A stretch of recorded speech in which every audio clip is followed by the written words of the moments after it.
Nossa, fiquei magoado agora, hein? Feriu o meu ego pastoral aqui, não ouvi bom dia de volta. Estou magoado, vou sair da igreja. Vocês não me deram bom dia? Imagina, meu irmão, se é assim, hein? Nossa, o pastor não me deu bom dia, vou sair da igreja, estou magoado. Meus irmãos, bênção poder voltar a lecionar na EBD. Fazem 6 domingos que eu não venho à escola dominical dessa igreja. Que absurdo, hein? Que absurdo. Tive alguns dias de férias, 2 domingos de férias. Estive na congregação Bereia, na inauguração da Metropolitana. Tivemos uma das aulas aí que o Arsênio deu. Eu falei, vou assistir a aula. E o Senhor nos chamou para uma tarefa. Mas graças a Deus é bom estar de volta, bom lecionar de novo. Meus irmãos, estamos firmes aí na nossa tarefa de ensino da Escritura, estudando o Novo Testamento agora, né? Estamos aí nas práticas próprias da teologia bíblica do Novo Testamento, né? Então, que grande tarefa é essa que os crentes têm? A gente quer entender quais são os princípios que desde o começo das Escrituras vem se transpondo, né? Vem se mantendo e que agora perpetuam no Novo Testamento, com mudanças, né? Com muitas mudanças. Perceba como nós já não temos mais tantas práticas do Antigo Testamento e a gente precisa entender, né? Alguns livros da Escritura vão ter ênfases mais fortes nessa ou naquela parte, mas a gente vai entender como que a Escritura do Antigo Testamento se cumpre no Novo, como que os princípios morais da lei de Deus continua, como que a aliança de Deus ainda está no Novo Testamento, né? Como que a ideia de um mediador, ou havendo diversos mediadores eleitos por Deus, levantados por Deus, agora nós temos o mediador, né? Então, como essa cena bíblica muda, né? Como as circunstâncias agora são tanto diferentes. O seminarista Leandro fez uma introdução ao tema, né? Deu um panorama da teologia do Novo Testamento, uma introdução ao Novo Testamento. Semana passada o Rodrigo daria essa aula, o Rodrigo falou, pastor, tem um assunto aqui, né? O Rodrigo precisava exercitar a monografia dele. Então, o assunto da semana passada, você que esteve, aquela é a monografia do seminarista Rodrigo, e aí você já pode dar sua nota, tá bom? Nós não descobrimos ainda se ele foi aprovado, mas o Rodrigo é muito competente e os estudos muito bem feitos, com certeza vai ser bem aprovado. Então, semana passada foi um recorte, né, nesses temas para estudarmos um pouquinho sobre as raízes do catolicismo, né, e como que a confissão de fé expõe, né, o catolicismo. Quais são as grandes crises ali, né, principalmente quanto ao papado. Esse é um grande problema, né? Se você está em dúvida, aí você assiste a aula no YouTube lá, está gravadinho lá, se você não pôde ver semana passada. A partir daqui, seguimos firmes e fortes no Novo Testamento. Hoje nós vamos falar sobre evangelhos sinóticos. Leandro já pincelou o tema, já citou o tema lá na primeira aula, por uns 10, 15 minutinhos ali no final da aula. Hoje a gente vai entrar mais profundamente nesse assunto, entender que são esses evangelhos sinóticos. Sabe o que é sinótico? Aí, ó, tá vendo? O que precisa? Hoje à noite eu vou cobrar a turma que vem na igreja à noite. Eu não venho de manhã, hein? Vou perguntar. Quem não sabe o que é sinótico vai ganhar um carrossel para o inferno. É que tem que pôr medo, irmão. Se não pôr medo, se não for por obras que a salvação vem, os crentes não querem. Não é? Pela graça. Olha, você pode estudar a palavra de Deus pela graça. Ah, não, se já é graça de Deus, tá bom. Olha, se você não estudar, você vai para o inferno. Não, então vamos pelas obras se salvar. Me ajuda aí, meu irmão. Qual a importância de se ter diversas testemunhas envolvidas na investigação de um fato? Fatos, pense em fatos. Poxa, alguém bateu no teu carro que estava estacionado na esquina ali. Quem viu? Quem viu? Por que ter testemunhas nesse evento seria importante? E se você gostaria de ouvir 1, 2, 3, quantas testemunhas você acha? E quanto mais tiver, quão melhor seria, né? O Osmar vai ter 8 filhos. Osmar, vai ter 8 filhos. E aí, um dia, um deles apronta. E ele vai chegar em casa e vai dizer, quem é que fez isso? Qual a importância de se ter testemunhas? E eu estou pensando na diversidade de testemunhas. Na sua perspectiva, o que você acha? O que você gostaria de ter mais de uma pessoa te contando o que aconteceu? Me ajuda aí, Tiago. Por que, cara, seria razoável? Som. Te ajuda, te clareia até um norte para uma tomada de decisão. Mas tanto pode ser bom quanto pode ser ruim. Porque se cada um falar de alguma forma, talvez isso não te ajude a tomar uma decisão clara. Então é bom, se todo mundo fala a mesma coisa é bom, mas se cada um falar alguma coisa é ruim porque não te ajuda, não clareia aquela decisão que você quer tomar. Em quem que eu acredito agora, né? Essa é a crise. Eu concordo com o Tiago, mas eu acho também que o fato da testemunha ela é complementar, porque tem pontos de vistas. Então eu vou ter uma perspectiva, o Tiago vai ter outra, e a gente pode falar coisas em algum momento diferentes, né? Como você que viu o número de bancos e eu vejo o número de microfones. Nenhum dos dois está mentindo e se complementam sobre o fato. Entendeu? Então, acho que o número de testemunhas também, a diversidade delas, elas são complementares. E, através disso daí, você verifica, né, o que o Tiago falou. Aquela pessoa que destoa muito, então aquela pessoa está testemunhando errado sobre algo. Né? Dr. Wagner, ok, vamos falar... Você é criminalista, não? Não, civilista. Que pena. Mas assim, eu acho que... Deixa eu fazer uma pergunta específica. Vou te cortar, me perdoe por isso. Qual é o problema de se ter uma testemunha só? É o grau de certeza, né, das coisas. Assim, para se gerar um convencimento, você tem que analisar provas. A testemunha é um tipo de prova. Tem documentais e outras provas também. Agora, quando você tem apenas uma testemunha, você tem, assim, a subjetividade, que é um ponto, né? Sempre quando tem prova testemunhal, você tem a questão da subjetividade. E você não tem mais amostras para você ter um grau de certeza maior. Então, acho que isso é um ponto que você tem que considerar. Quer falar, Camila? Falando, você não consegue ter exatamente a clareza dos fatos, né? Então, por exemplo, você tem várias testemunhas, concordo com o Vinícius, com os meninos, quando diz, você pode ver de diversas formas, cada um olhou, mas provavelmente você vai ter o fato mais claro e mais próximo, talvez seja da realidade, né? Eu acho que apurar os fatos fica mais fácil. É criminalista, Camila? O Lucas aqui, pode levar para a Gabi lá?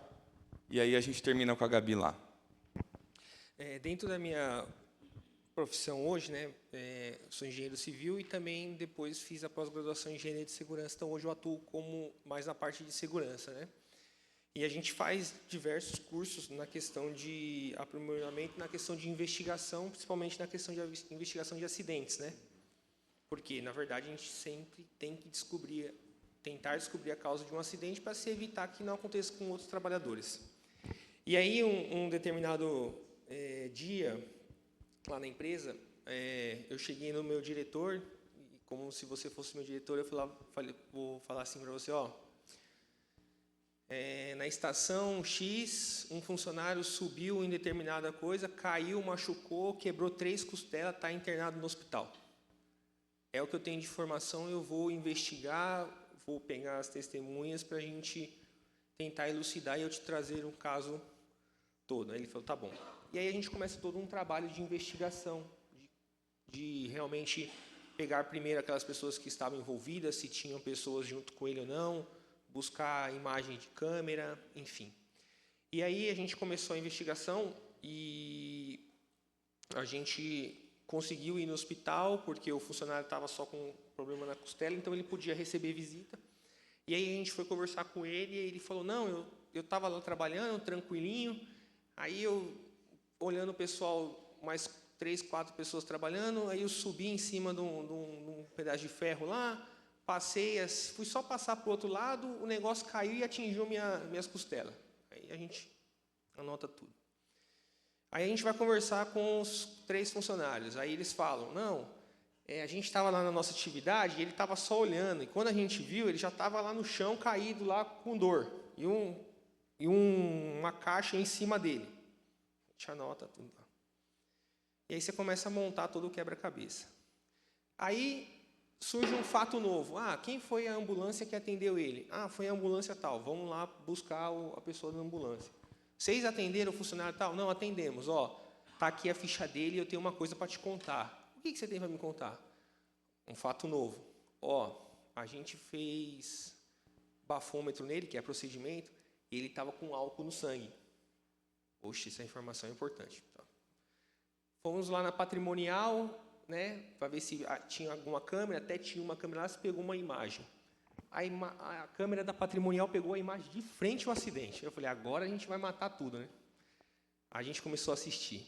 Realmente, os 3 caras estavam trabalhando lá, ele estava olhando, tinha uma viga de ferro, ele, sem ninguém mandar ele, subiu em cima dessa viga, aí tinha a gente chama de, tipo um carrinho, que a gente coloca cilindro de oxigênio e acetileno, né?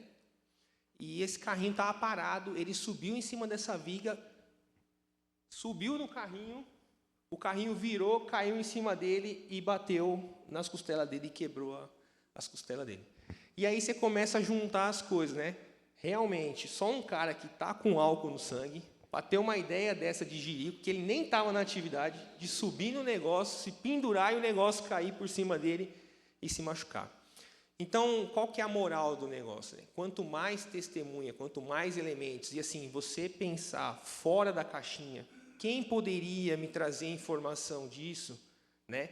E aí, trazendo dentro para o nosso contexto, né? Sempre quando a gente vai estudar de algum assunto, né?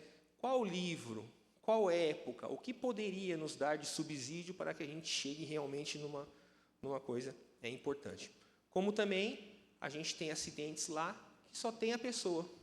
Só a pessoa. Chega o pastor lá, está trabalhando na obra, no primeiro dia dele, fala assim, torci o pé, leva o pastor para o hospital, o pastor volta, 45 dias de afastamento. Mas, cara, você estava com quem? Não, eu estava sozinho andando. E aí você não tem elementos para realmente dizer se o pastor já tinha um problema no pé, entendeu? Não. Aí acaba tendo que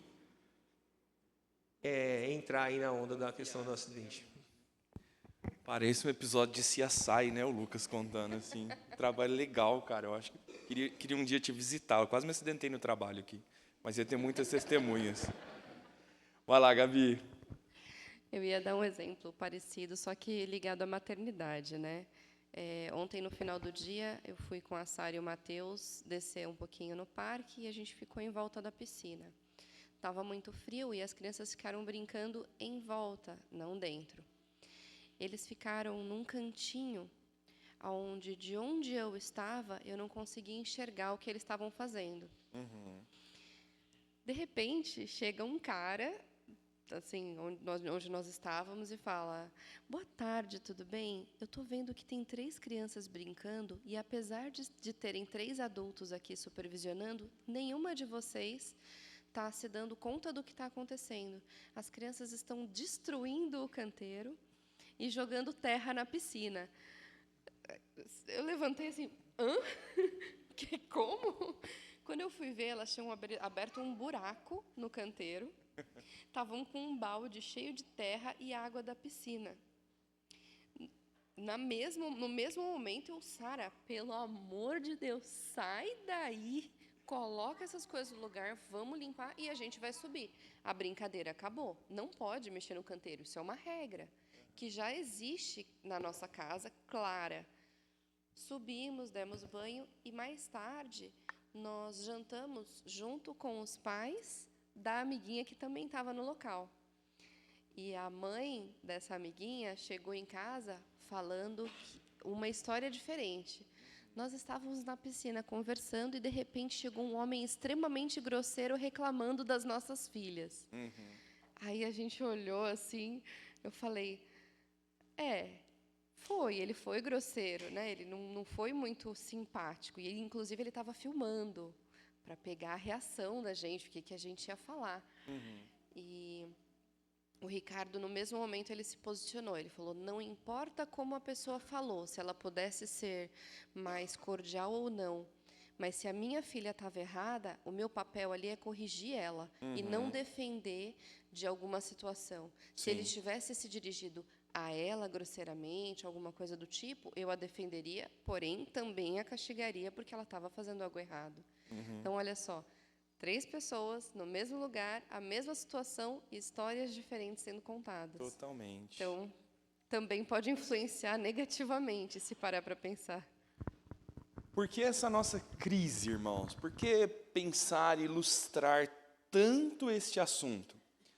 Porque essa é a questão da vida do Senhor Jesus. Quem é Jesus? Quem que está te contando quem é Jesus? Se você se assentar com um rabino hoje, o que ele vai te falar sobre a pessoa de Jesus? Se você se sentar hoje com uma mãe de santo, o que ela vai te falar sobre Jesus? E a gente acha que macumba é do capeta e todo mundo odeia Jesus. Não, a turma do candomblé fala de Jesus numa boa. Eles falam tão bem de Jesus quanto nós, mas eles entendem quem é Jesus, eles vão testemunhar de fato sobre a pessoa de Jesus. Se alguém se sentar com você, você sabe falar quem é Jesus? Você sabe testemunhar de quem é Jesus? Você conhece as provas para você apresentar e dizer, eu tenho convicção de que esta é a figura de Jesus, e não essas outras que se dizem por aí. Você tem essas convicções? Então, olhar para os evangelhos é lidar com isso.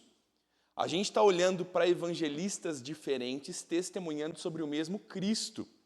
Evidências diferentes, ângulos diferentes, e você precisa conhecer essas coisas, para que, em primeiro lugar, para que você conheça Jesus, para que você entenda o caráter de Jesus. E você está vendo pessoas que conviveram diretamente com ele, testemunhas oculares e investigadores, como Lucas, que estão apurando tudo o que aconteceu e agora escrevendo um livro de boas notícias. Não é isso que significa evangelho?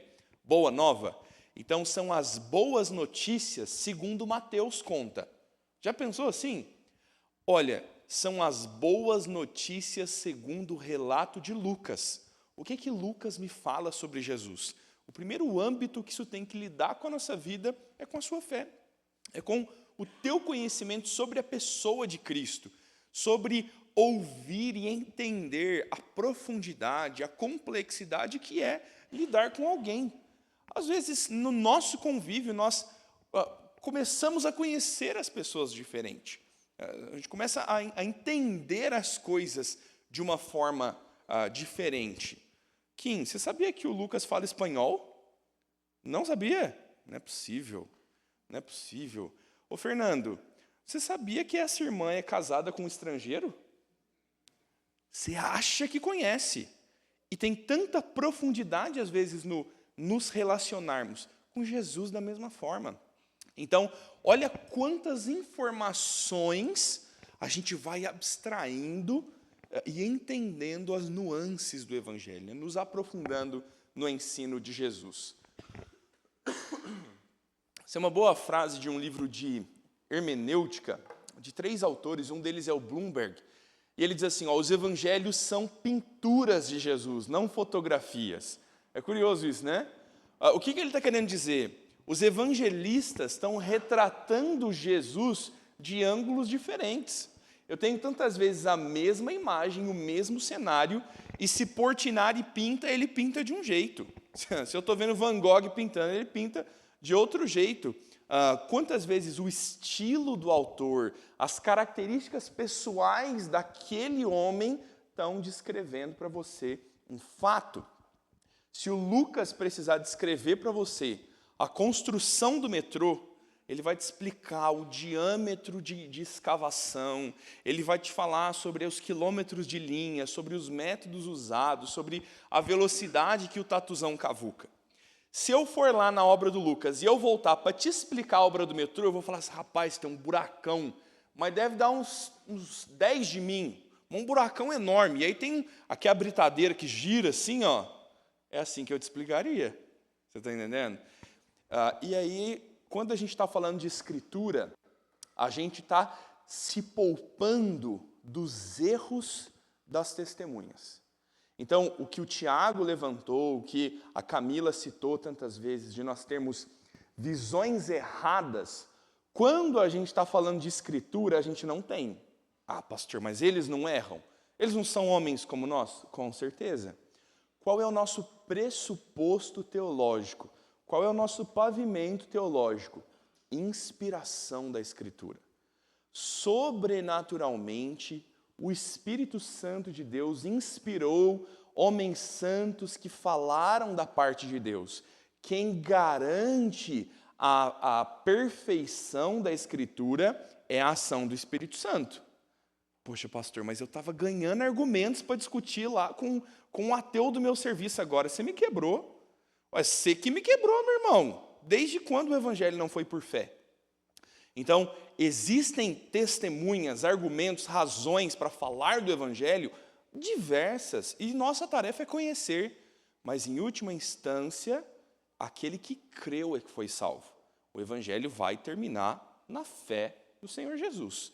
Então, por que nós cremos na perfeição da Escritura? Porque ela mesma nos atesta da supervisão do Espírito Santo, da inspiração do Senhor, que de forma orgânica e natural está usando as capacidades daqueles homens, os seus modos diferentes de ser, para pintar nos 4 evangelhos 4 ângulos diferentes da pessoa de Jesus, que somados nos dão uma imagem mais completa, que ajuntados nos dão uma perspectiva melhor e aprofundada sobre quem é a pessoa de Jesus. Então, é esse o nosso trabalho ao entender os evangelhos, ao entender a diferença entre eles. Então, o primeiro fato que nós começamos aqui é separar os evangelhos. Então, quando nós estamos falando sobre sinóticos, nós não estamos falando do evangelho de João. Nós temos uma aula separada para tratar do evangelho de João, porque ele é muito distinto dos sinóticos. Então, anota aí, Emily. Sinóticos, a mesma ótica. É um termo grego que é sim, ótica. Ah, ótica, igual você vai lá, seus olhos, é verdade. E o texto está dizendo, as duas palavras sinótico significam sobre a mesma ótica, sobre o mesmo olhar. Que são evangelhos sinóticos? São evangelhos que juntos têm uma perspectiva muito parecida, olham de um ângulo muito parecido. Por que interpretar João tão diferente? É como se os sinóticos estivessem descrevendo o barco de uma perspectiva, os 3 estão mais ou menos na proa e João estivesse lá na polpa. João narra, João conta os fatos numa ordem diferente, com ênfases muito diferentes, e Mateus, Marcos e Lucas são muito mais próximos. Então, quando falamos de sinóticos, na nossa aula de hoje, nós vamos nos concentrar em Mateus, Marcos e Lucas. Essa mesma ótica envolve, então, esse grau de semelhanças, tanto na estrutura do texto, no seu conteúdo e no seu enfoque. Eu tenho João contando em uma estrutura de blocos. Na semana que vem a gente vai estruturar isso e você vai ver que João não está fazendo uma cronologia, simplesmente. João não está fazendo simplesmente uma geografia, como esses evangelhos estão. Mas onde começa o evangelho de João? Qual é o primeiro ensino de João? João capítulo 1, onde que ele começa a contar a história de Jesus? No princípio era o verbo. Olha onde que João foi para falar de Jesus. João ali está trazendo um argumento teológico. João é testemunha de que no princípio era o verbo? Ele estava lá para ver? Então João está te falando de argumentos já teológicos. João está ensinando sobre Jesus com base num tema. Primeiro tema que João trata, olha, ele é a terceira pessoa da Trindade, o verbo da criação.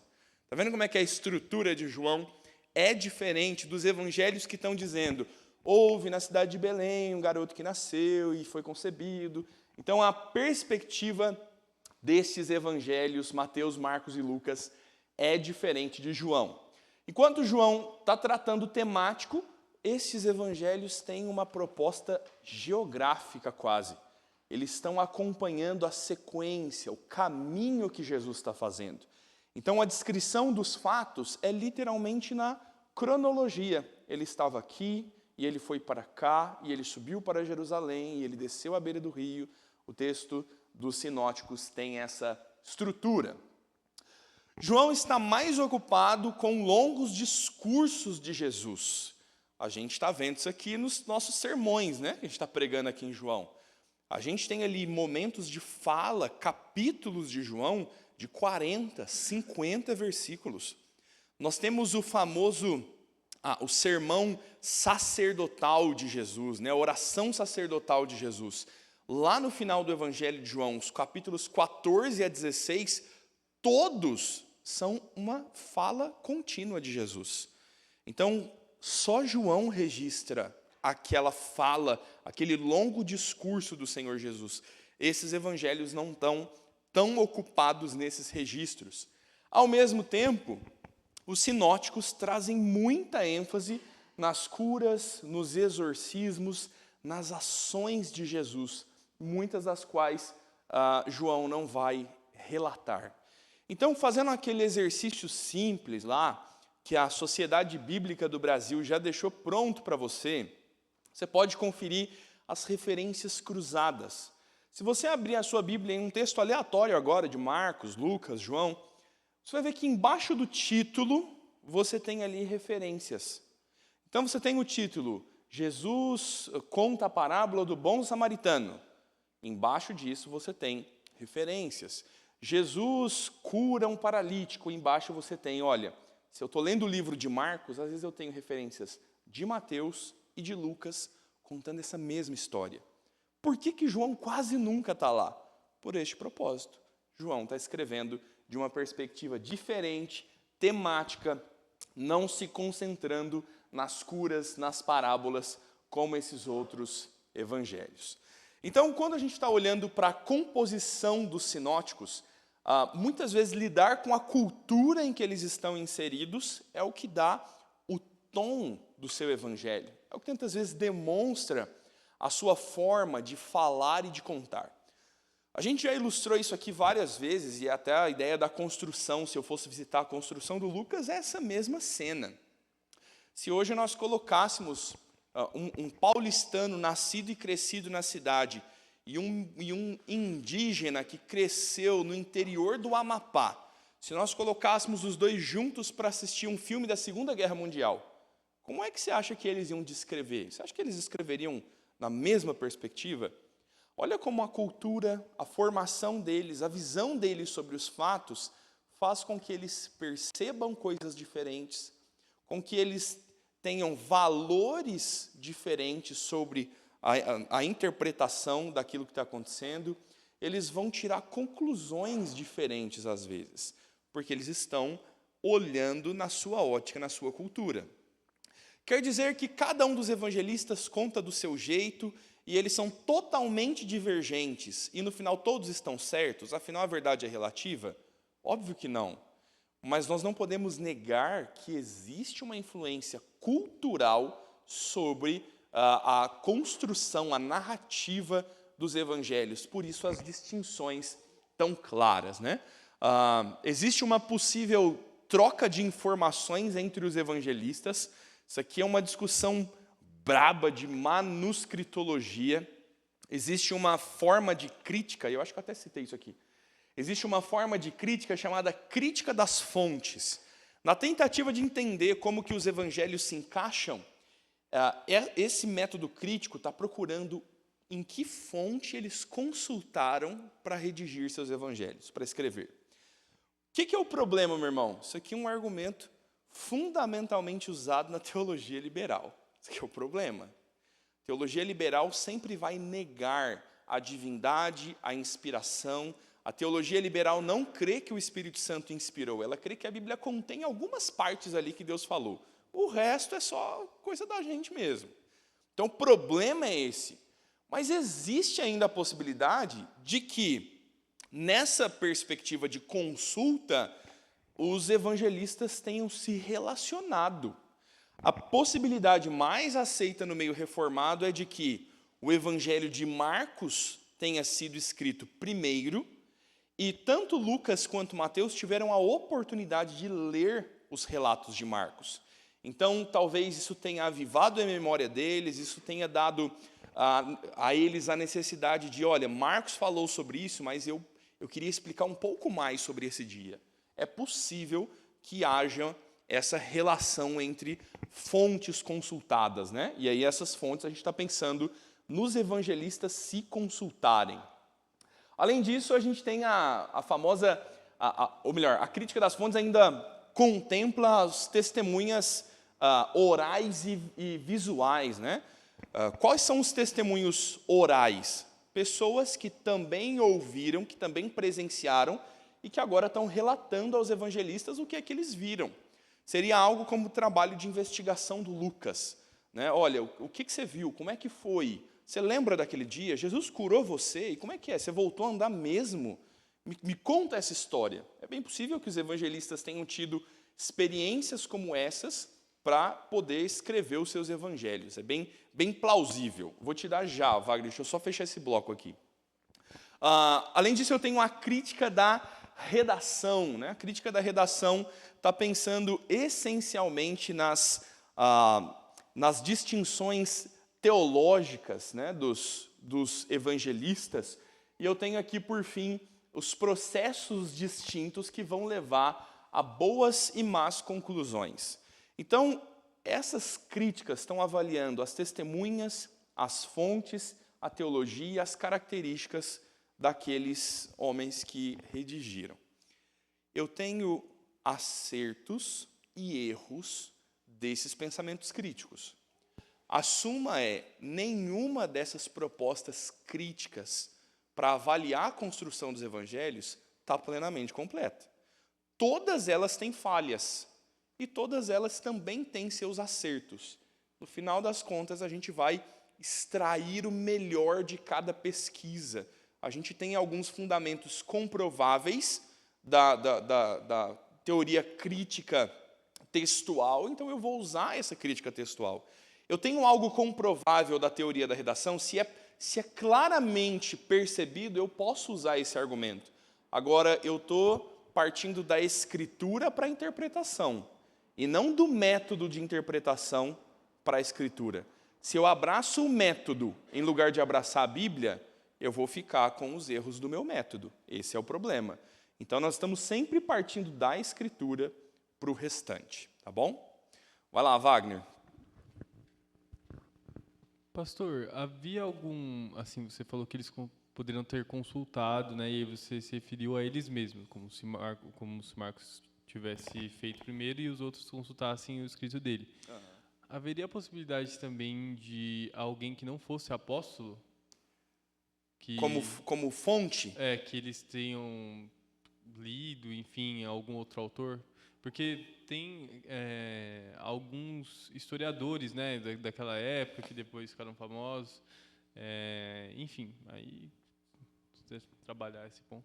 Sim. Cara, a Bíblia não fala expressamente que eles consultaram. Lucas vai dizer que apurou os fatos. Com quem Lucas conversou, nós não sabemos. Eu acho muito improvável que eles tenham, vamos supor, consultado um historiador cético. Eu acho improvável que esse relacionamento tenha existido num contexto de perseguição da igreja.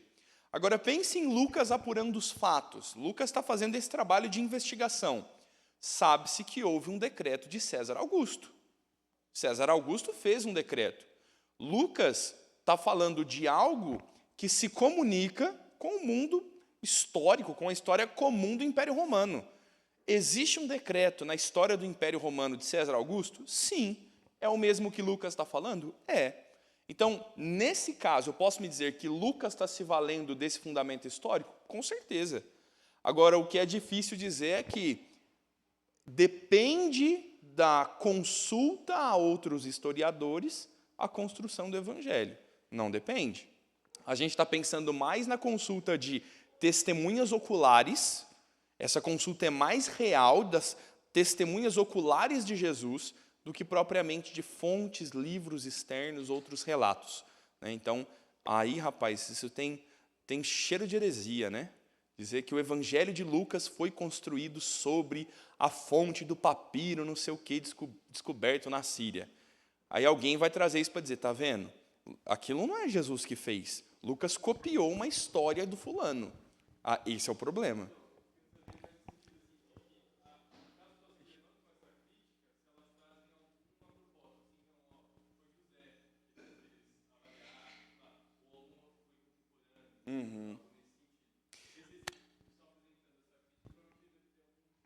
Uma teoria, né? Uma teoria. Tem, com certeza. Qual é a teoria? Cara, nunca estudei liberalismo teológico, espero não conhecer, porque não é a minha área de estudo mesmo, né? Se você for fazer um bom mestrado na área de Novo Testamento, é uma área de estudo, né? Quais são as possíveis teorias?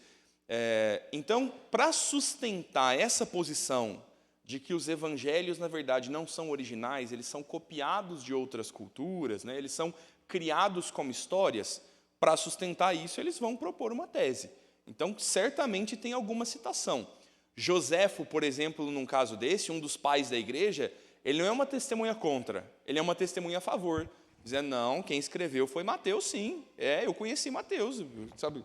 Testemunhas, crentes do primeiro século, que foram diretamente ligados aos apóstolos, né? Então, em cenas assim, na verdade, os pais da igreja mais somam, mais contribuem com o nosso pensamento do que com uma crítica literária, né? Dizendo que o texto foi copiado de outro lugar, foi consultado de terceiros, né? Os livros, quando é feito, né, atestado o cânon, e que esses que foram feitos a canonicidade desses livros, eles tinham que estar ligados, o Novo Testamento, principalmente, ou diretamente ao apóstolo, ou indiretamente. Por exemplo, o livro de Marcos atribui-se muito ao tutor dele com Pedro, né? E o livro de Lucas, a gente já sabe que ele vai falar que ele conversou com testemunhas oculares, tal. E aí, mas você dizer o seguinte, que o livro ele pode ser que tenha sido escrito ou outra pessoa fora desse contexto, que ele pode estar lá? Não, isso não pode. Alguém pode ter contribuído como história, como testemunha, sim, mas não como validando o livro. Porque a gente tem muitos livros apócrifos, né, pseudepígrafos, que eles são livros que eles atribuem-se ao nome de um apóstolo. Daí, quando eles vão verificar, não tinha nada a ver. Então, é mais ou menos assim. O pastor vai e escreve um texto que quer que alguém leia e fala, quem escreveu foi Augusto Nicodemos. Aí todo mundo vai lá e vai falar. Mas, na verdade, foi o pastor. Então, para atestar um texto, um livro no cânon bíblico, foi necessário uma busca muito grande para saber se esse livro realmente foi escrito por um apóstolo ou algum do meio deles. Por exemplo, o livro de Hebreus, né, que não se sabe quem foi o apóstolo, mas conseguiram atestar que era alguém muito presente no meio dos apóstolos. Por isso ficou. E outros que tem um livro que quase chegou a entrar no cânon, daí não entrou. Por quê? Porque não conseguiu atestar isso aí. Exatamente. A gente vai falar dessas 3 características do cânon, mas olha só um último exemplo importante aqui, ó. Nessa crítica, a gente tem uma proposta moderna hoje que é a busca do Jesus histórico. Isso é essencialmente fruto dessa crítica das fontes, essa crítica de onde tiraram as histórias de Jesus. E isso é fruto da teologia liberal. Qual é a busca do Jesus histórico? Pense, Wagner. A busca desses caras queremos conhecer Jesus sem influências religiosas. Queremos conhecer o Jesus que é o personagem histórico. Então, a busca do Jesus histórico é a tentativa de reconstruir essa figura de Jesus, que a gente está falando desde o começo da aula, os testemunhos, as narrativas, reconstruir Jesus, explicando os fatos com história e sem religião. O que é o problema disso? Você consegue falar de Jesus sem religião? Você consegue desconectar o fato dele ser Deus encarnado com o seu nascimento? Então, o que a busca do Jesus histórico vai fazer? Teoria. Eles querem explicar que Jesus é um personagem histórico, mas na concepção, né, nessa perspectiva crítica, não cabe dizer que Jesus nasceu do Espírito Santo. Como é que você vai falar que uma pessoa histórica nasceu de uma divindade, foi concebido por milagre? Não, então a gente precisa encontrar uma explicação lógica, razoável e humana para expor a pessoa de Jesus. Não é que Jesus curou o cego, não é que Jesus curou, é que aquele barrinho que ele fez com cuspe lá, na verdade, Jesus sabia que aquilo era uma espécie de medicina e aquela medicação que ele passou nos olhos daquele homem, que ninguém sabia o que era, mas ele sabia que era remédio, aquilo curou. Jesus fez um colírio santo com cuspe e barro ali e curou o cara. Então, a busca do Jesus histórico é a tentativa por tirar a fé do jogo e dizer, Jesus é um personagem histórico. Não, mas ele ressuscitou dos mortos. Ele não ressuscitou dos mortos. Quando os apóstolos dizem que ele está vivo, é porque ele está vivo na nossa memória, no nosso coração, na nossa pregação. Não quer dizer que ele está vivo. Ninguém sobrevive à morte. Entende? Então, esse é o problema da teologia liberal, de críticas como essas que estão querendo pôr a fé ao lado e estudar essencialmente a história. Esse é o problema da crítica das fontes, né?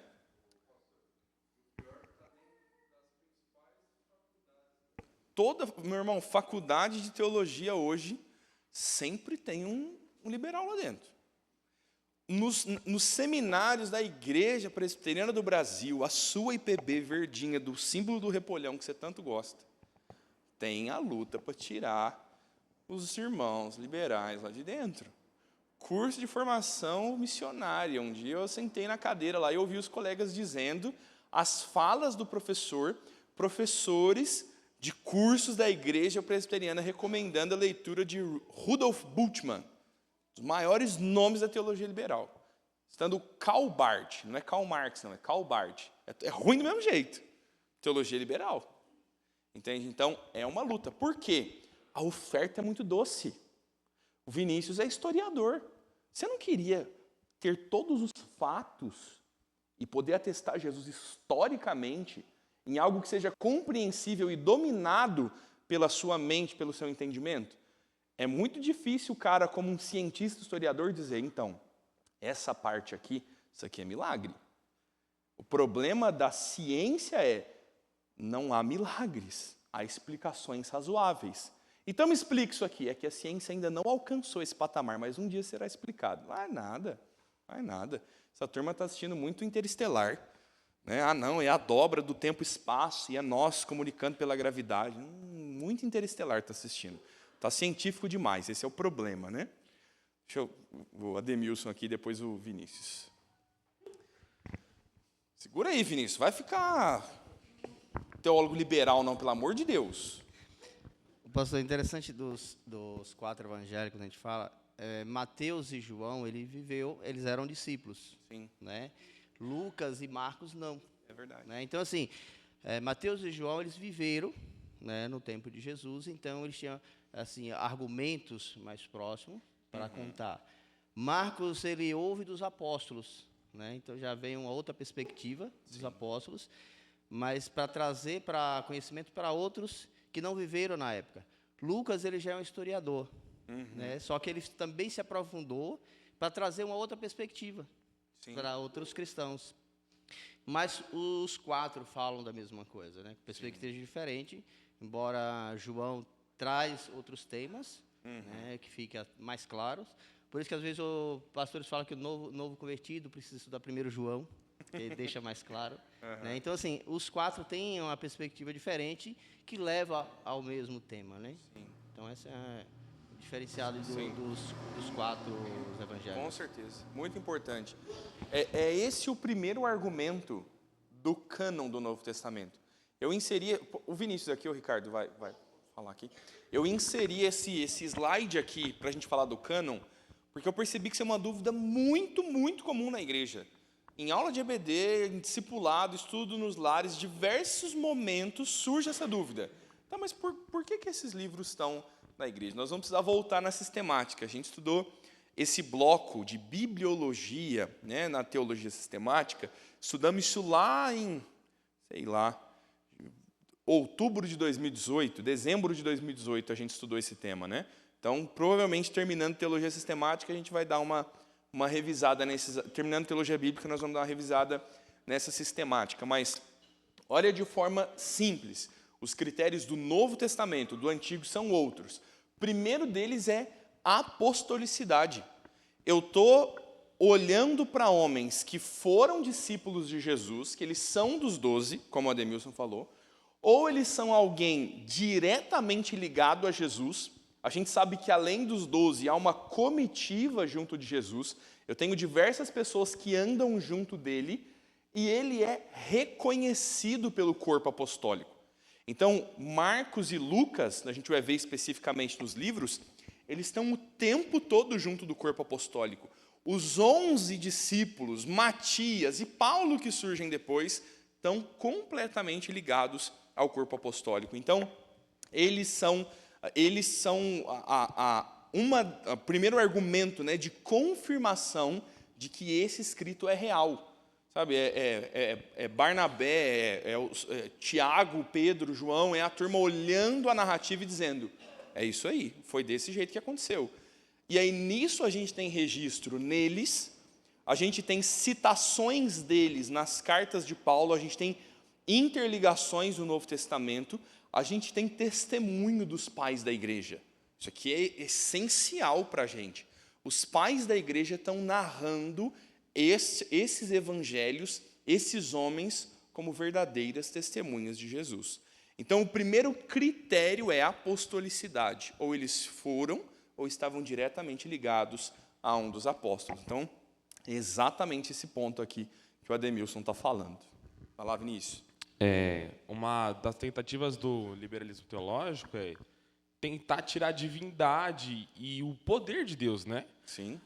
Tem um filme muito bom, quando você falou de Jesus, que me fez lembrar, que é Em Defesa de Cristo, que é um jornalista super cético, ateu, tal, e ele começa a investigar essa essência e testificar. É muito legal que uma das teorias de Cristo, quando você falou que Cristo morreu, e é muito doloroso para alguém falar assim, não tem resposta. Aí fala assim, então ele não morreu. Na hora que foi perfurada a lança, perfurou o pulmão e aí saiu a água do pulmão que ali estava, ele só estava desacordado, então ele não morreu, ele só, né?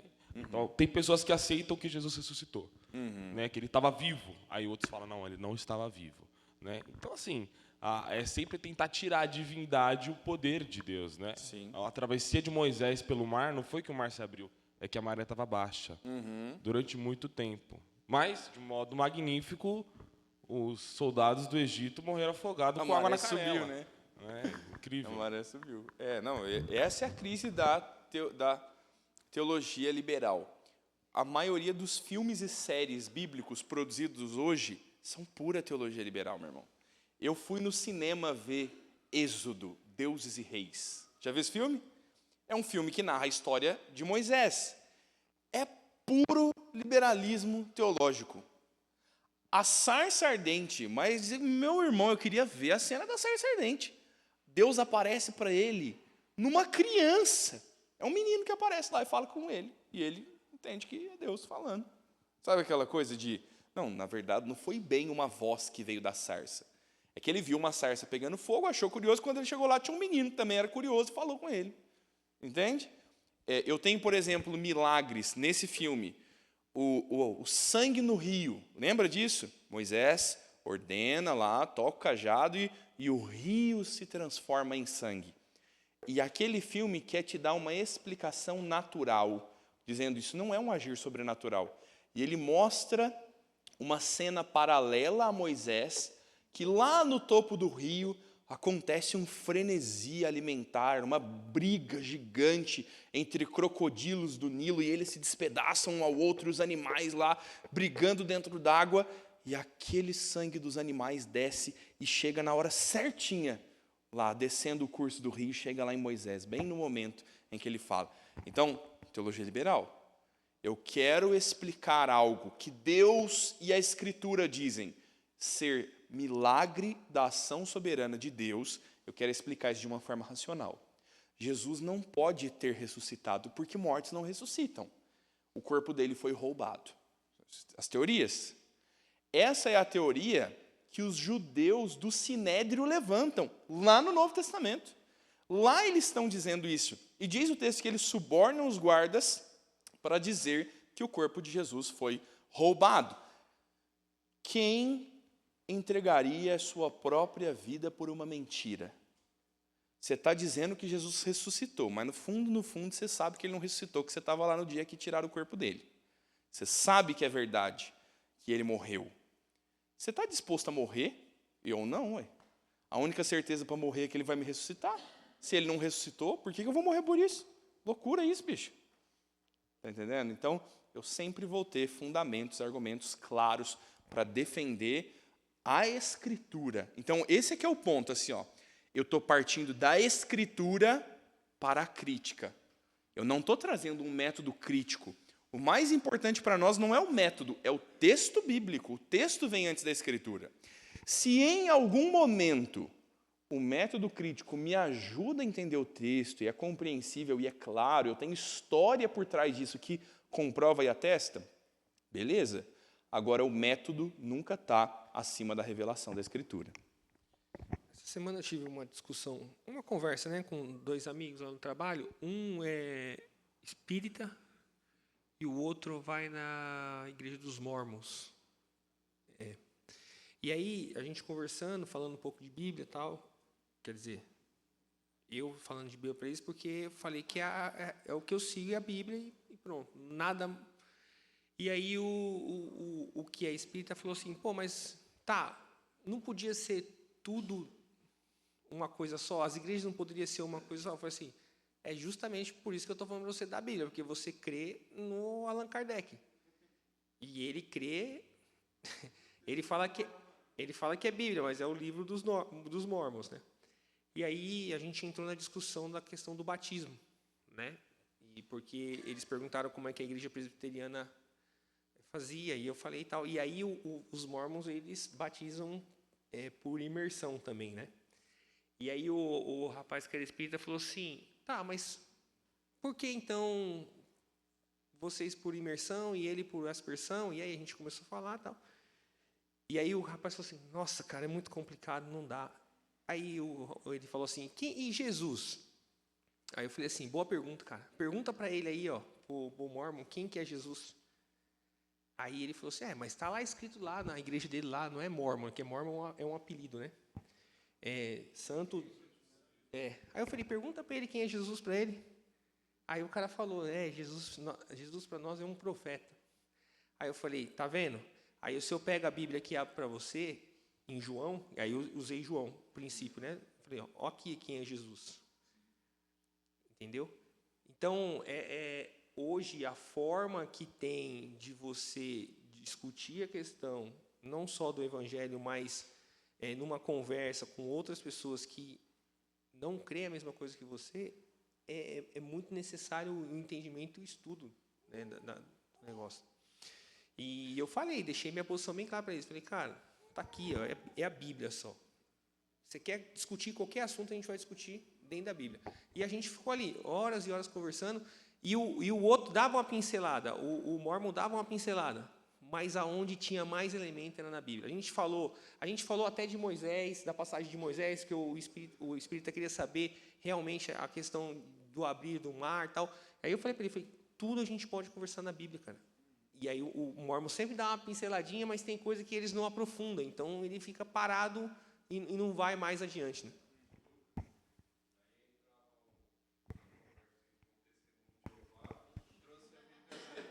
Ele trouxe a Bíblia dele. O católico com a Bíblia dele. O testemunho de Jeová muda a vírgula, né? Essa aqui é a crise, né? Por favor, minha irmã. Nós podemos afirmar que entre um confronto entre pessoas que creem e pessoas que não creem, a gente nunca vai conseguir fazer com que essas pessoas que não creem, mesmo com fatos, argumentos, se não for o Espírito Santo para convencer essa pessoa. Exatamente isso. Não foi, Osmar, nossa treta lá no discipulado? Essa foi a nossa conversa lá no discipulado. Um dos irmãos lá do discipulado evangeliza um católico. Mas eu fico imaginando aquelas conversas. Eu falo que, se é num almoço de família, quem olha fala, deixa esses dois aí, sai de perto. Porque são muitos argumentos e muitos assuntos. E, por exemplo, vou usar o católico como exemplo. Para o católico, a Bíblia e a tradição têm o mesmo peso. E você pode provar biblicamente para ele que Maria é pecadora como nós. Você pode mostrar biblicamente que não existe nenhuma atribuição especial em Maria, senão será agraciada como ventre que trouxe ao mundo o Filho de Deus. O Filho de Deus, a divindade é de Cristo. Maria não se torna mãe de Deus, como se Jesus, agora exaltado à destra do Pai Todo-Poderoso, tivesse que voltar e falar assim, mãe, você deixa eu fazer um milagre lá na vida dela? Essa é a ideia católica. Essa é a ideia católica. Porque Maria é mãe de Jesus, Jesus é submisso à sua mãe, porque ele nunca quebrará o mandamento de honrar pai e mãe. Você está entendendo? Eu consigo provar biblicamente isso? Consigo. Jesus está submisso à autoridade de mãe de Maria em todo o tempo da sua encarnação. Filipenses nos mostra que a vida de Jesus é esvaziar-se da sua glória. Ele não usou de usurpação ser igual a Deus. Maria deveria adorá-lo, porque ele é o Salvador. Mas por causa do esvaziar-se da sua glória, ele, em estado de humilhação, não exigiu que Maria o adorasse como Deus. Ele se submeteu a todas as coisas e viveu uma vida humana comum. Ele ainda está submisso, humilhado numa vida humana comum? Não. Após a sua morte, Deus o exaltou acima de todos. E todo olho verá, todo joelho se dobrará, toda língua confessará que Ele é Senhor, menos Maria. Eu consigo rebater um católico, biblicamente. Quando eu chegar nesse ponto e eu expor para ele, e eu mostrar os textos de Filipenses, dos evangelhos, e ele entender o meu argumento, ele vai dizer, tá, muito obrigado, mas eu prefiro ficar com a Maria, que eu gosto muito dela, sou muito fiel. E ele vai ficar. Se não for o Espírito Santo de Deus, não vai. Olha para você ver como é que terminou a nossa conversa esse dia. Às vezes a gente tem que deixar o confronto e se pôr ao lado. Se põe ao lado. Olha a vida daquela pessoa, porque a crise dela é a necessidade do evangelho genuíno de Cristo. Por trás de um católico tem alguém extremamente angustiado porque não consegue fazer tudo o que se deve fazer na salvação por obras católica. Prega para ele o evangelho da graça. Ele não vai ser salvo pela igreja, ele não vai ser salvo pelos sacramentos, ele vai ser salvo porque Jesus amou ele. Se ele não se confessar, mas se no coração dele ele se arrepender e ele confessar a Jesus e não tiver oportunidade de se confessar ao Padre, ele vai ser salvo por causa de Cristo. Prega o evangelho. É que às vezes a gente quer discutir a predestinação dos santos, quando a gente deveria falar, você é pecador e Jesus morreu por você. Você entende isso? Isso é o evangelho. A gente quer pôr carne sólida na boca do neném recém-nascido. Então, esse é o exato caminho. Em todas essas situações, o melhor caminho é, vai no evangelho, prega sobre salvação. E aí a minha dica foi, o católico quer falar com você, debate com ele salvação. Você não vai ganhar ele na divindade de Maria, você está pondo o dedo na ferida dele e coxando. Esquece Maria por enquanto, depois a gente lida com esse problema. Fala de Jesus para ele. Mostra para ele que a salvação é na graça de Cristo. E essa é a ação graciosa do Espírito Santo e esse é o departamento de Deus, né? A gente é do marketing, Deus é do RH. Você prega, Deus convence. Se ele vai contratar ou não, é com ele, né? Essa é a ilustração do reverendo Jeremias da 8ª, que é muito boa. Então, é exatamente isso. Conheça todos os argumentos. Saiba dar a razão da sua fé. como Pedro expõe. Mas a gente não quer que você seja um apologeta. A gente quer que você seja um evangelista. O que mais importa é partilhar da salvação em Cristo. Agora, fazendo isso, pregando Jesus, entendendo que é o Espírito Santo que convence, aí você não entra num assunto desse para ganhar discussão. O problema é que a gente quer entrar num debate e a gente quer ganhar o debate, né? A gente quer provar que a gente está certo. Se o seu objetivo for provar o seu ponto, você vai sempre sair frustrado. Se o seu objetivo for pregar o evangelho, você sempre vai sair realizado. Sabe, outro dia eu conversava com o reverendo João, ele dizendo assim, o evangelho tem 100% de aproveitamento. E não é o João que diz isso, é Paulo. Paulo diz, o evangelho é cheiro de vida e cheiro de morte. Todas as vezes que você prega, dá certo. Porque ou o evangelho vai ser instrumento de Deus para a conversão, ou ele vai ser instrumento de Deus para a condenação. Aquele que ouve ou crê ou apostata da fé. Não há outro caminho. Deus é glorificado tanto na salvação quanto no julgar corações incrédulos, né? Julgar a impiedade dos homens. Então, se o seu objetivo é ganhar o debate, nem sempre vai. Se o seu objetivo é pregar a salvação, você sempre vai sair bem sucedido. Né? Pode sair lá o cravo e a rosa, né? O cravo brigou com a rosa debaixo de uma sacada, sai todo mundo estrupiado. Não vai para essa discussão, vai para o evangelho. Vai para o evangelho, né? Então, essa é a boa oportunidade. Teve um dia muito engraçado lá em casa. Muito engraçado. A gente estava numa reunião de família, né, a família inteira reunida para um Natal, se eu não me engano. Não sei se era Natal ou Ano Novo, acho que era Natal. Na casa da minha avó, isso já tem alguns anos. E alguém pediu para mim, estende a mão aí e pega uma cerveja no congelador. Eu estava do lado da geladeira, eu abri a geladeira e peguei uma cerveja no congelador. E aí, quando eu estava tirando a lata de cerveja do congelador, eu ouvi uma voz dizendo assim, pastor bebe? Aí, sabe, quando você respira fundo e fala, lá vamos nós de novo. Sabe, lembra do pica-pau que monta na vassoura e diz, e lá vamos nós. E aí foi o início de mais uma longa jornada de testemunho do evangelho, né?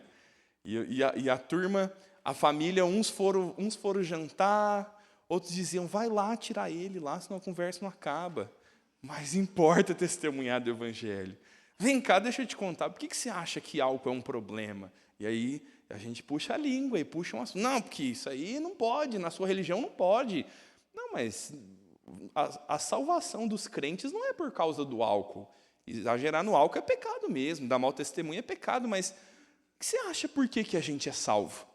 Por causa de beber ou não beber? Não, eu acho que o homem não precisa ser salvo porque a gente é bom. Então eu acho que a gente não é bom, não, a gente é mau. E aí, meu amigo, puxa a língua dele, e vamos falar do evangelho. É Natal, você quer uma ocasião melhor? É o aniversário de Jesus, eu vou falar de Jesus sim, eu vou fazer oração no Natal sim. Bota o pé na porta na sua casa lá, se tiver árvore de Natal, tem que fazer oração antes da... E aí na oração você prega, meu irmão, na oração você fala, Senhor, converte os corações endurecidos daqueles que amam o dinheiro que é passageiro, Senhor. Prega na oração, meu irmão. Ora, fala com o Senhor e deixa que eles ouçam. Fala, Senhor, confiar no dinheiro é uma desgraça, porque vem o governo e toma, vem o ladrão e rouba, e está todo mundo de olho fechado, pensando, nossa, é verdade, hein, cara, o que eu estou fazendo na minha vida? Prega, cara, prega, é aniversário de Jesus. Se a pessoa não quiser ouvir, você fala, então não come pavê. Nós estamos comendo pavê porque hoje nós estamos comemorando o nascimento de Jesus, senão não tinha pavê. Então, precisa pregar, Alguém mais ia falar? Que impressão? Não? Acho que não, né?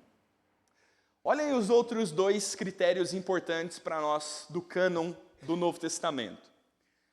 Ortodoxia, não só a apostolicidade, aqueles que estavam junto dos apóstolos, mas qual a coerência, não é só com a tradição no sentido católico, mas qual a coerência com a ortodoxia bíblica? Eu tenho um caminho bíblico, eu tenho uma linha de pensamento da Escritura. Os textos que eu quero trazer como palavra de Deus, eles são coerentes com o resto da Bíblia? Então, o argumento da ortodoxia é exatamente esse. Com os outros livros neotestamentários e veterotestamentários, olha que palavra bonita para você anotar no seu dicionário, do Novo e do Antigo Testamento é coerente? O que é o problema aqui? É o que o Arsênio citou mais cedo, os pseudoepígrafos. Você compraria um livro do pastor Lucas falando sobre jejum? Talvez você até compraria porque você é meu amigo. Você fala, vamos comprar para ajudar o pastor, né? Está criando um menino lá, tem que pagar o leite. Mas se fosse um livro de jejum do reverendo Augustus Nicodemos, o argumento que o Arsênio falou, pô, mas vamos comprar, o livro é do Augustus. Mas você sabe que livro é esse? Não sei, mas o Augustus é bom. Então pode comprar. Esse argumento de autoridade era usado no Antigo Testamento. Alguém escrevia um texto bobajada, e se ele publica o texto com o nome dele, quem é que vai dar crédito? Ninguém. Mas se ele publicar com o nome de Mateus, o discípulo de Jesus, aí a turma vai ouvir, porque afinal é Mateus, né? Então, talvez alguém pudesse até trapacear na apostolicidade, publicando um livro pseudoepígrafo, né? Usando ali o nome de outra pessoa. Mas aonde que cai esse livro do cânon bíblico? Não é reconhecido como evangelho ou como carta. Na ortodoxia, esses livros estão trazendo ensinos que não têm nada a ver com o resto da Bíblia. Onde é que está o problema dos católicos nos livros acrescentados? Então, assim, não é a nossa Bíblia que falta, não. A Bíblia deles que está sobrando lá. Eles é que incluíram, no decorrer do tempo, um projeto da Contra-Reforma tentando frear os protestantes, para tirar crédito da pregação dos agora protestantes que por aí falavam das heresias católicas. Eles acrescentam livros para dizer a Bíblia deles não é a verdadeira, essa é a verdadeira. Num período onde a missa é em latim, ninguém lia a Bíblia para confirmar, não, meu irmão. E o que os reformados estão fazendo é traduzindo a Escritura para a língua do povo. Isso é uma grande ação da reforma. E pela misericórdia de Deus, a imprensa surge nessa época. A turma está imprimindo Bíblia e botando na mão do povo na língua compreensível. Os católicos estão usando isso como um recurso para tirar crédito da pregação reformada. Nesse contexto aqui, é que surgem os livros apócrifos que os católicos acrescentam. Ah, mas o texto é de Tobias, o texto é de... Então, dizem que é. Mas o conteúdo é coerente com a Escritura? Não. Olha, dizer sobre rezar missa aos mortos é coerente com o restante da Escritura, que diz que ao homem basta morrer uma vez e depois disso juízo? Não. Não tem como rezar uma missa para tirar alguém do purgatório. Não, mas quem sabe no purgatório seja salvo? Espera aí, Jesus falou o quê mesmo? A pregação do Evangelho é, se não pagareis em vida, pagareis em morte pelos vossos pecados. É essa a pregação do Evangelho? Não. A pregação do Evangelho é, você nunca poderia pagar, e é Cristo quem pagou. Você foi salvo pela graça. Então, tanta teologia católica cai em descrédito por conta do ensino ortodoxo da Escritura, do todo que a gente está entendendo. E nessa perspectiva aqui, é que cai a apostolicidade, né? Que cai a canonicidade desses textos. Olha um último argumento aqui. A universalidade. Esses textos foram amplamente divulgados, lidos pelas igrejas como textos circulares, e esses textos foram reconhecidos pelos crentes do primeiro século e pelos pais da igreja. Assim, é algo que a igreja primitiva reconhecia como Escritura. Então, olha o problema, por exemplo, dos apócrifos. Em 1500 anos de igreja, ninguém leu aqueles livros da Bíblia. Só se começaram a ler aqueles livros depois do Concílio de Trento, lá no século XVI. Olha que problema. Os crentes do primeiro século não reconheciam aqueles textos como parte da palavra de Deus. Os pais da igreja não tinham aquilo como parte da palavra de Deus. Então, aqui, o cânon tem mais um critério, né? Paulo escreve a sua carta e ele ordena que a carta fosse lida e enviada às outras igrejas. Então, quão pública foi aquela carta, quão universal ela foi no contexto da igreja primitiva. Esses são os 3 maiores critérios para o cânon do Novo Testamento. E tinha livro que até historicamente ele era bom, né? Que é usado historicamente. Sim. Mas eles não tinham inspiração. O próprio Jerônimo, que fez a Vulgata Latina, né, que é a base da católica, ele citava em nota de rodapé que os livros eles eram livros históricos e não com reconhecimento, né, pela inspiração do Espírito Santo. Como ninguém lia rodapé, então, e aí teve lá o Concílio de Trento, né? Sim. E aí passou-se a incluir isso na Bíblia. Esses né? livros. Que, na verdade, a Bíblia é a mesma, né? Sim. Só que mantiveram aqueles outros livros. Né? Exatamente, exatamente. Jerônimo, na tradução para o latim, já está dizendo lá, ó, isso aqui não deveria ser tão importante não, hein? O que é a dica aqui, ó? Aquele debate, a gente tentando ganhar o debate. Em lugar de pegar a Bíblia do católico e querer provar para ele que aquele livro de Macabeus não é escritura, pega a Bíblia dele, abre lá no Evangelho de João e prova para ele que a salvação é em Cristo. É aqui que você vai ganhar ele. Você precisa mostrar para ele o Evangelho, porque às vezes ele está tão apegado ao princípio religioso que ele não entende Cristo. E a gente precisa aprender a evangelizar antes de debater, né? Essa aqui é a nossa crise. Oi? Sim. É. A tradição da igreja. É.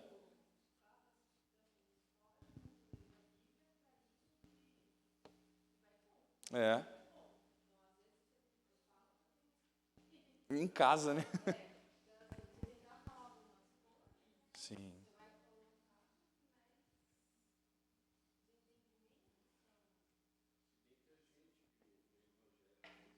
Tem também, né?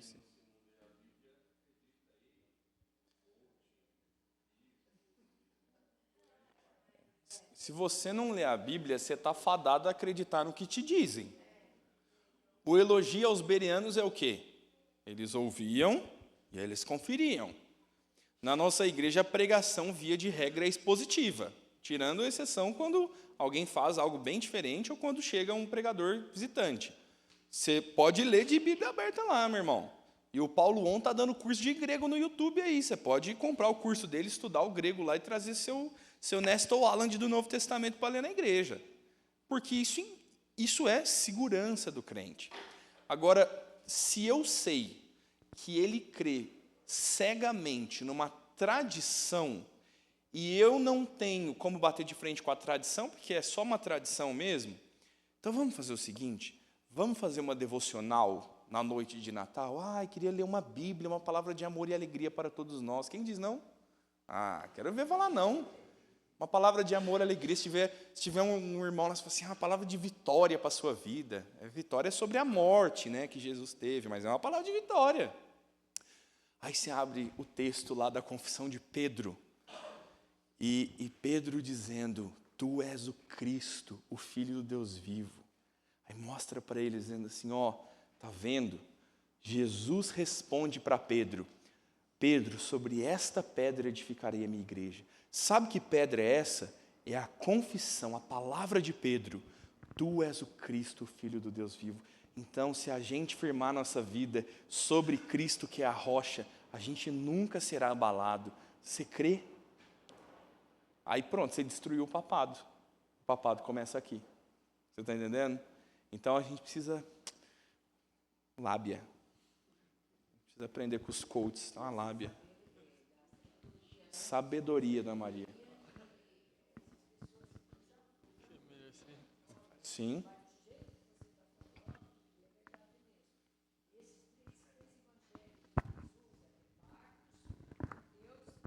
Sim.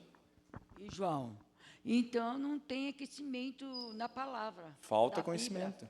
Falta a palavra da Bíblia. Sim. Do Senhor, né? Sim. Então eles é muito fria, muito fria. É. Não tem aquela redução para a gente. Sim. Não tem. E olha para você ver, a Dona Maria está falando da frieza dos católicos. A gente tem no contexto evangélico, às vezes, o calor dos evangélicos, que são fervorosos, que o Espírito revela, que a coisa acontece.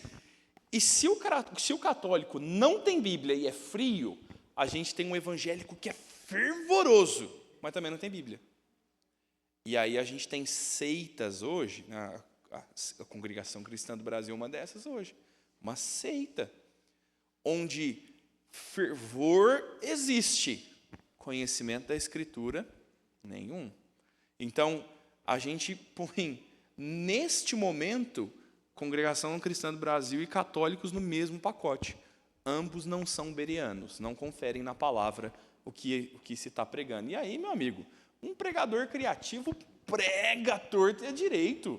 E é bonito. Eu consigo fazer um sermão inteirinho da minha cabeça sem citar Bíblia nenhuma, meu irmão.